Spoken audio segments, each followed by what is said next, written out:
Hey guys.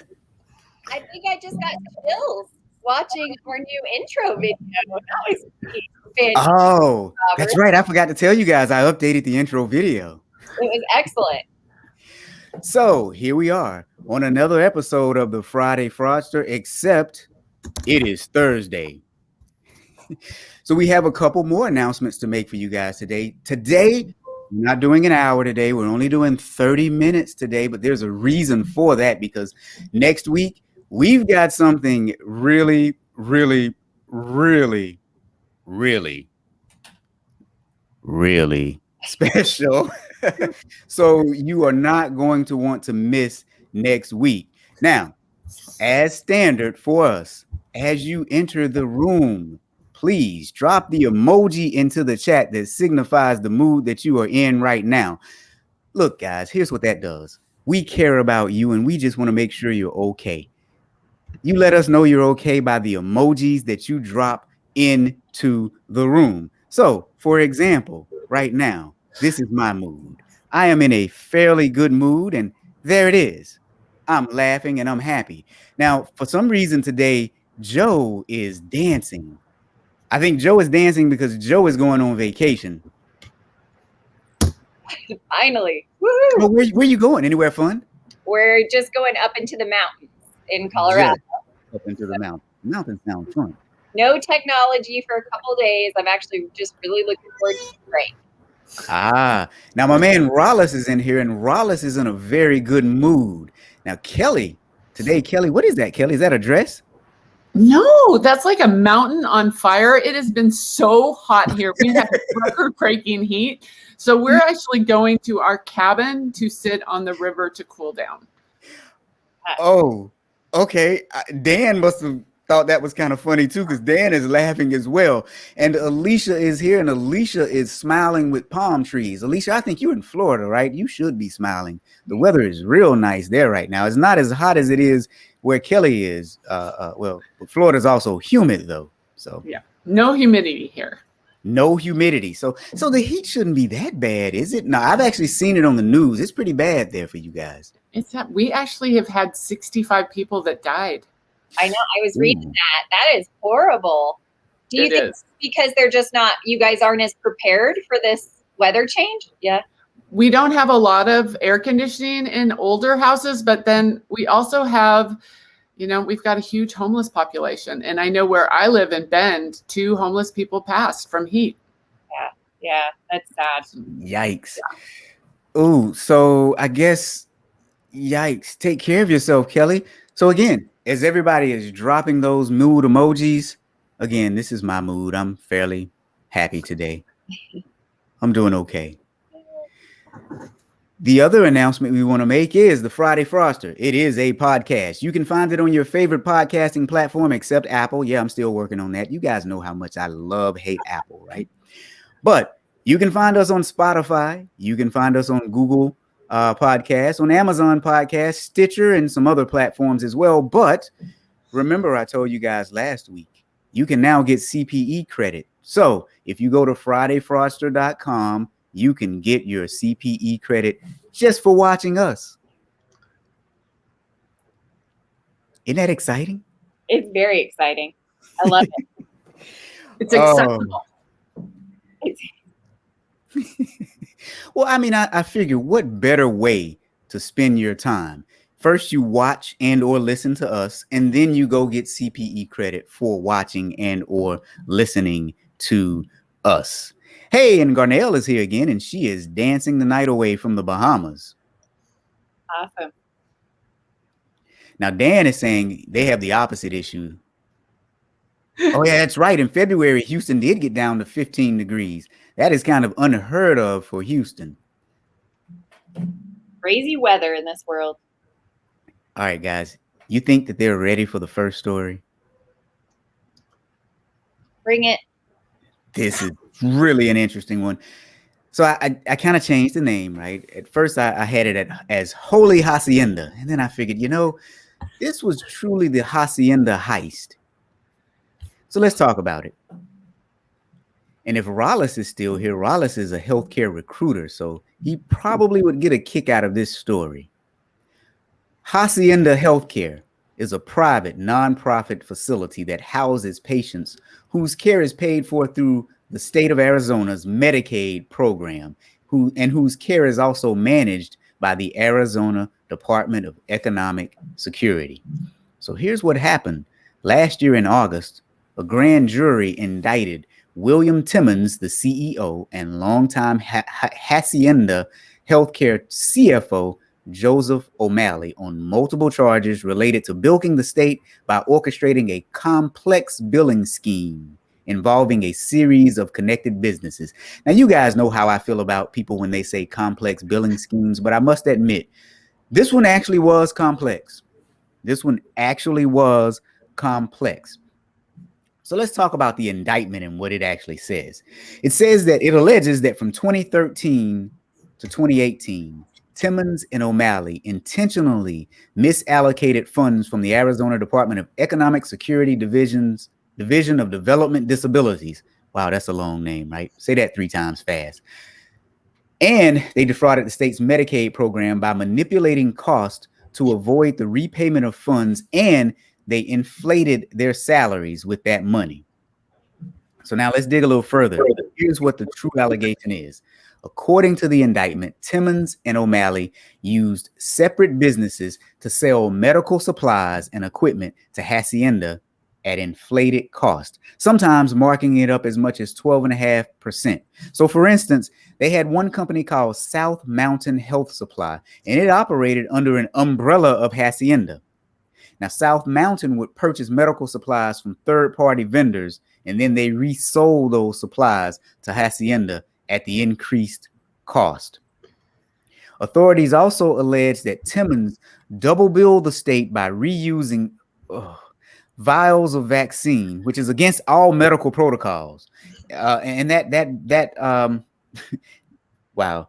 That vaccine was used to prevent RSV, which is a respiratory disease that occurs in infants and children. What do you think, Kelly? What do you think, Joe?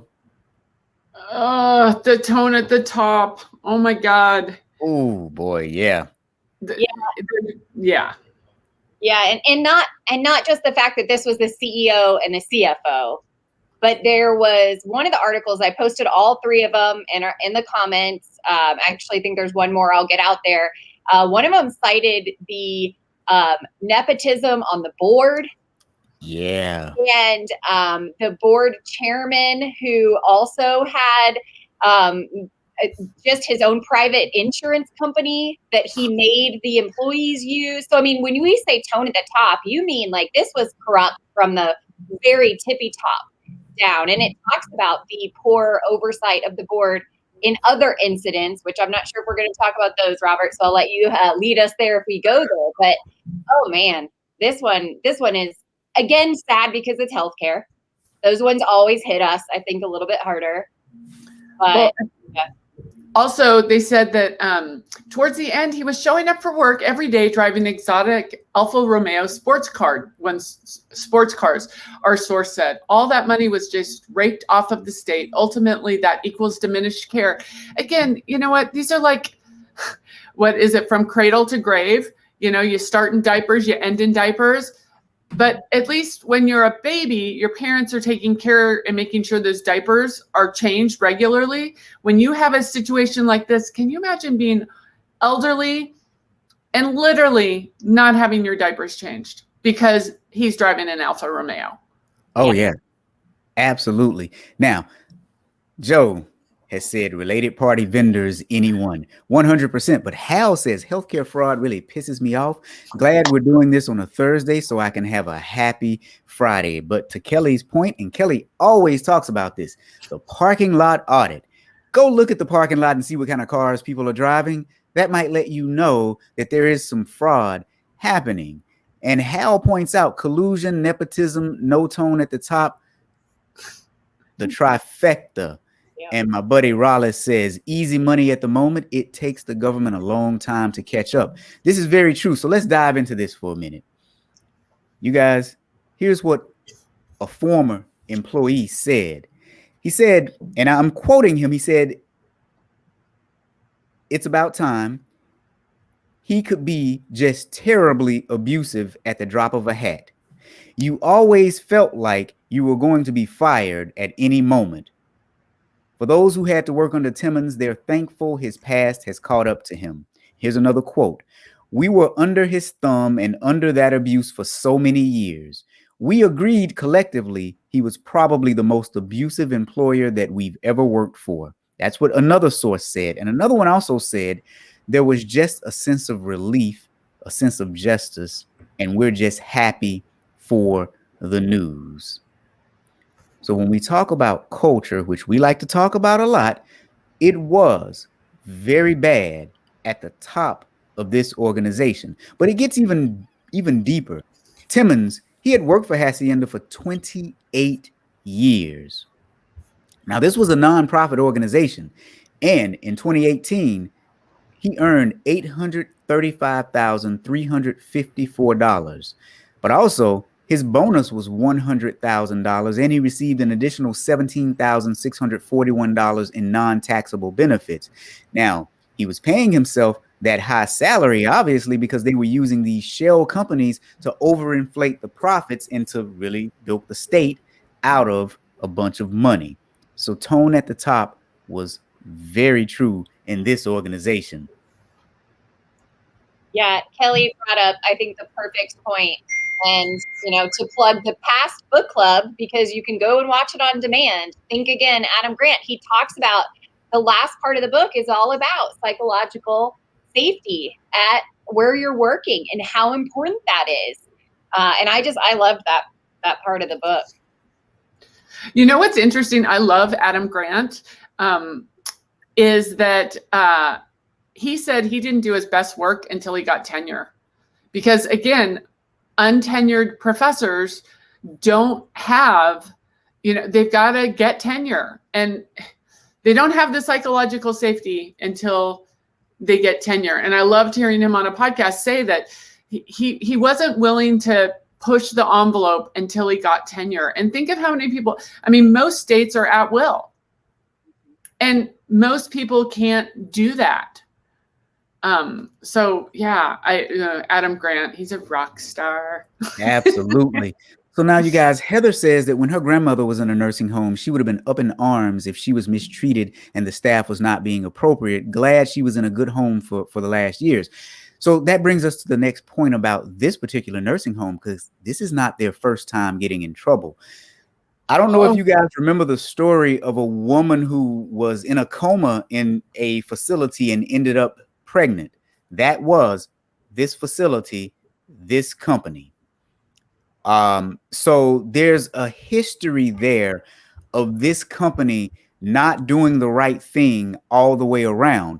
But there's something else I want to show you guys, a news story where they interviewed someone who wanted to remain anonymous, but there are some things that she said about just the general security in the facility that struck me as well odd. So let's take a listen to what she has to say about the security in the facilities.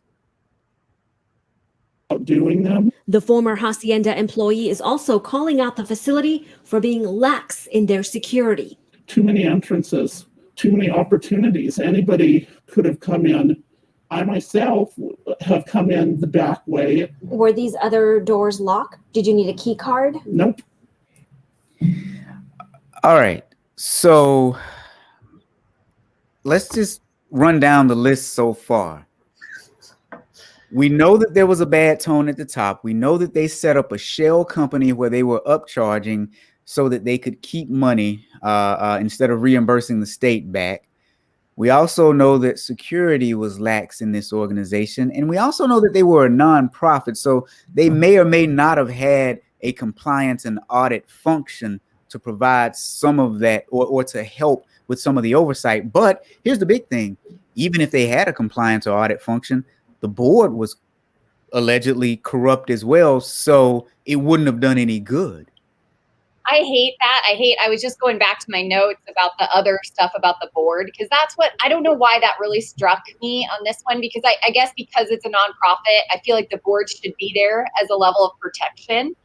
And it says that separate investigations by the Arizona Republic found that Timmons had a long history of sexual harassment, bullying complaints that went to the board, but they went unchecked by the board. So that's the most discouraging thing about this story to me, because these poor employees didn't have anywhere to turn. And I think that's why it went on for as long as it did. And they sadly stayed in this toxic environment. So I think Kelly needs to talk to everybody about that FU fund again, because I mean, we've got to get, I know, I feel the same way as Rollis did. How did they stay working there? I am shocked. I'm sure they were threatened. Like if they did leave, they probably said, well, we're going to give you a terrible review, or, you know, and it's, you know, maybe a small town environment. I mean, not, you know, obviously, but it's just why the state didn't come in after the rape and the other stuff and just fire them all, shut it down. That's what I thought too. Yeah. I know. Agree. And I agree. Poor Hal. We're really making Hal mad today. But this one is just kind of sad all around. And I think it's eye-opening that we're talking about this because, again, I mean, these are places where you think that safety is inherent, but I think there is too many stories out there about nursing homes. So I agree with what Dan said. You've got to take charge. I mean, I talk about taking charge of your health, take charge of your parents' welfare, grandparents' welfare as well. So let's go back, because we just kind of recapped a lot of the things. There's one thing that we just kind of missed and glazed over. Back in the beginning, when I said that they were cheating the government out of funds because of the drugs that they were dispensing. So what they essentially were doing is, so this is how it works. When you are in the hospital and you get some drugs, say if you have a drug that's like, you need 5 cc's of a drug, but it only comes in a 10 cc container. You get the full 10 cc container and you are charged and billed for the full 10 cc's. They may only administer 5 to you, but the rest of that is supposed to be thrown out. What they were doing is they were actually mixing the drugs together. So they would only charge, they would charge the state for multiple vials when they only used 1. They were supposed to use 2. So if they gave me some drugs, they were supposed to throw out the rest, open up a fresh one so that there was no cross-contamination. So essentially, they were putting their patients' lives in jeopardy by using the same drug more than once. One drug, one patient. I don't care how much is in there, you throw out the rest. When I was director of audit in healthcare, that was one thing that we would always check for. You can easily look in your drug dispensing system to see if nurses are adequately dispensing drugs. So they were making money while putting patients' lives in danger by cross-contamination. That's another thing that I think most news stories kind of glossed over, because they just have one line saying, well, they built the state out of funds by, and I'm like, no, do you understand the seriousness of this? It wasn't just that they used the same drug on multiple patients. Now you have cross-contamination issues. You have issues with needles potentially being infected. So wow, this organization from the top down was just really upset. And Hal is putting in his mad emoji. Yeah, I think, someone asked, how would it not be clear when people visited that this wasn't up to par? I think the sad piece of this story to me is these are people who don't have families to take care of them.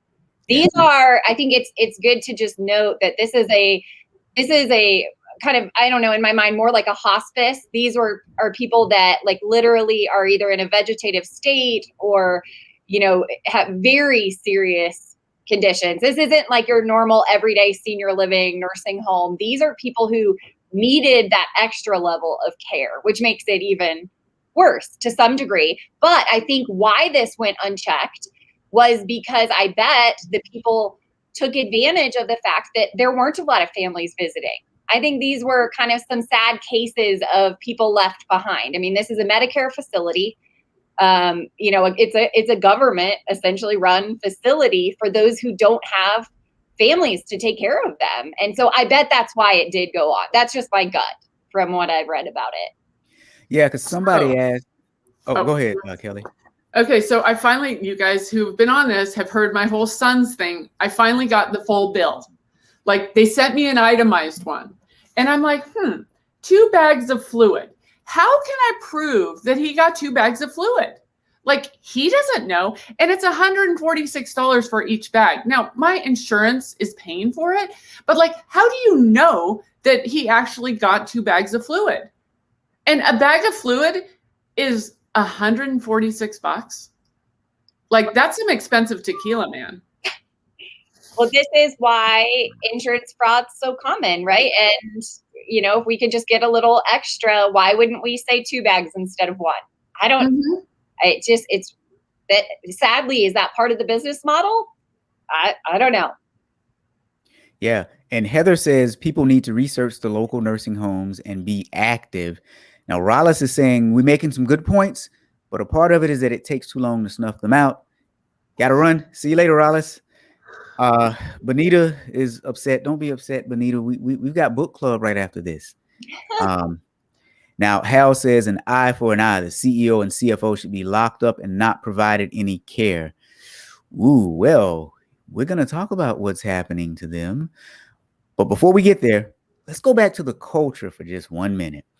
One newspaper said that they found widespread self-dealing and nepotism by the board members who were doing direct business with Hacienda. And Joel Kelly one just mentioned this one. That included the board chairman, Tom Pomero, who for decades brokered health insurance for roughly 800 Hacienda employees through his private company. He later resigned from the board. Now, another former employee said that it's about time. Oh, never mind. I already read that one about him being terribly abusive. So there was nepotism and there were dealings with related parties, related companies. And again, this was a nonprofit organization, but this nonprofit organization raked in millions of dollars per year. Well, this is another thing. And my whole honest people steal. It's one thing if you're a low-level employee and you're stealing because your kid is sick, your parent is sick. But when you're stealing for a freaking Alfa Romeo, how do you look at yourself in the mirror? Yeah. And what money is enough? Like, obviously he probably wanted to steal even more. It is, and again, according to ACFE, the higher you are, the less sort of, they don't punish you. Whereas the nurse who booked an extra hour of overtime, they get her prosecuted. Hal, these people need to run for it. You're always making us laugh, Hal. Hal, next week we need you. Yeah, Hal, you're going to have to take my place next week to talk about your favorite story. That's right. Yeah. All right. So, you guys, it gets even better. Somebody asked earlier, was there a whistleblower? I'm pretty certain there was not a whistleblower given the environment that we just discussed. But here's what happened.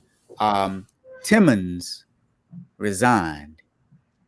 And shortly after Timmons resigned, O'Malley was in a board meeting and he came clean to the fraud in the board meeting.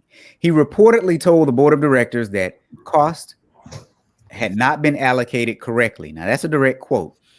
Over the course of the Medicaid contract with the state, and that he and Timmons were aware of the fraud. So he went to the board in March of 2019. And that's what happened.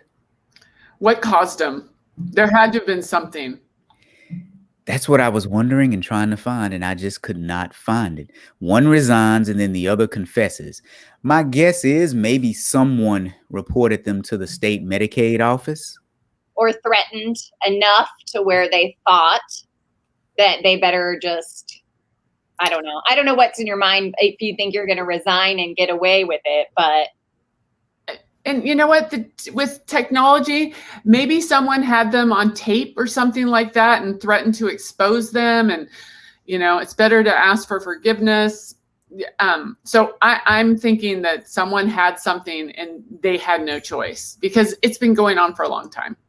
Well, and here's the thing. They're saying that they milked the state out of at least is what the article says, a few of the articles, $10.9 million over 5 years from 2013 until 2018. Right. So yeah. It's another sad case of where that money should have gone, right? I think we've done a couple of these where, it should be helping, and it's not, obviously. Yeah. Well, and I think when you look at this one, what really upsets me about this one is all the way around, this was bad. So, and not that I'm saying that some fraud is okay. Here's what I'm saying. If they had defrauded the government by using this shell company to upcharge, but you still had quality patient care, my goodness, at least the patients would not have been harmed. But you had them mixing drugs. You had a woman who was in a vegetative state who ended up getting pregnant. And this interview that I only showed you guys a part of, this whistleblower here, I guess she wasn't a whistleblower because it was after the fact, but this woman was saying that even if you looked at the nursing practices, they weren't doing things as simple as having nightly bed checks. They weren't weighing the patients and marking down the weights, because with this woman who ended up pregnant, you would have seen that there was a weight gain that was unusual for someone who was in a vegetative state. And then that's when she also said that the security was lax, so anyone could have come in. Because I remember when this case was taking place, they were talking about security cameras and how they may or may not have been working in the facility as well. I think they eventually caught the person, I believe, if I'm not mistaken. A nurse in the facility. So if that tells you anything about the type of employees that they might have been attracting, right, would do such a horrific thing. It toned all around. Care facility in Phoenix, a woman in a vegetative. Yeah. All the way around, this was just a poorly run business. And so the state is also getting sued $45 million for the pregnancy. So it's just, again, more and more money down the drain. Mm-hmm. Yeah, and with the state, that one's a weird one, because I'm trying to figure out how do you blame the state. But here's what happened with Timmons, because I think the O'Malley case is still pending. Timmons was ordered to pay $775 million in restitution as a part of a plea agreement. And so part of that, $500,000 goes to the Arizona Healthcare Cost Containment System, and $274,000 is going to the Attorney General's Anti-Racketeering Revolving Fund. You said 775 million. I got really excited there. Oh yeah, I meant 1,000. I'm so sorry. Yes. Wouldn't that be a great world? That would just, that might actually stop people. Well, that might actually stop people having severe sentences. Well, that's just it. I've all week have been posting about, Jewel getting fined and Robinhood got fined again, and it's small wins for ethics when companies are fined, but often and sadly, it doesn't change the behavior. So when is the sentence going to change the behavior at some of these companies? That's my question. Maybe that's my question of the day. But I know we were going to end this in 30 minutes. Like my final word on this would be, it is I know that say something, see something, say something. I mean, we talk about it. I hope that anybody working there that was uncomfortable would never do this again, that they would choose to speak up. And I mean, Kelly, whistleblowers are heroes. And I hope that, I don't know, I hope that if nothing else good comes out of this, that people would never let themselves be in those situations again. Speak up, say something. Well, and Hal says, although not well done or done frequently enough, was the facility ever audited? Not sure if they were, because they were a nonprofit and the state would have only been looking at the billing aspect. Are we being billed appropriately for Medicaid? I don't think the state would have looked at operations. So from what I could tell, I tried to see if they had an audit function, and from what I can tell, I don't think they had one. So that's sad. And then Hal brings up another good point. The restitution doesn't help the folks that suffered in this facility. And really, though, the restitution, I'm not sure if it helps anyone other than the state, because again, 500,000 of it, is going to the Arizona healthcare cost containment system. So that's reimbursing the state for money that it lost. People who have pain and suffering, they get nothing. Yeah, sad. Yeah, really sad.